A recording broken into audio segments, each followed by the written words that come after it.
Dice Sergio, ¿sabes algo? Un mundo nos vigila de un tal Pedro Ferriz. Sí.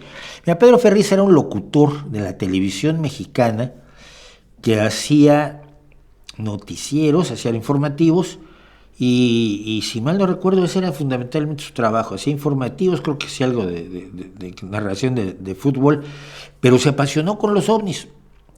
Se apasionó con los ovnis y empezó a convenció a la gente de Televisa de hacer un programa que se llamaba Un Mundo Nos Vigila, donde presentaba las supuestas evidencias de casos ovnis como se presentaban en los años 70. Una chorrada monumental con una absoluta falta de rigor.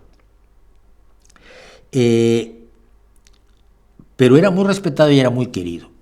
Y un día, y esto alguien podría corroborarlo si hubiera con qué, un día, que cuando yo le estaba escribiendo varios libros a Editorial Planeta, cuando hicimos la biografía de Superbarrio, los primeros 100 días de Cedillo y demás, los convencí de hacer un libro sobre chorradas alienígenas, o sea, sobre demolición, refutación y debunqueación de casos de ovnis.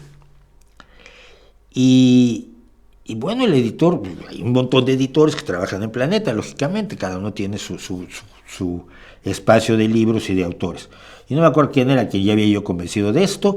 Íbamos a firmar el contrato, siempre firmaba el contrato en la misma oficina en Planeta México, y entró el director de Planeta y dijo, no, opera, no se puede firmar ese contrato. ¿Por qué?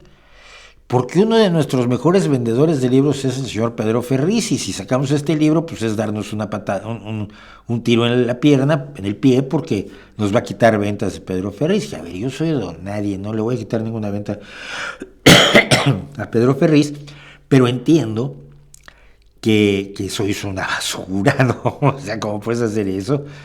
Y entonces ese libro nunca lo escribí, ya tenía yo todo muchísimo material al respecto.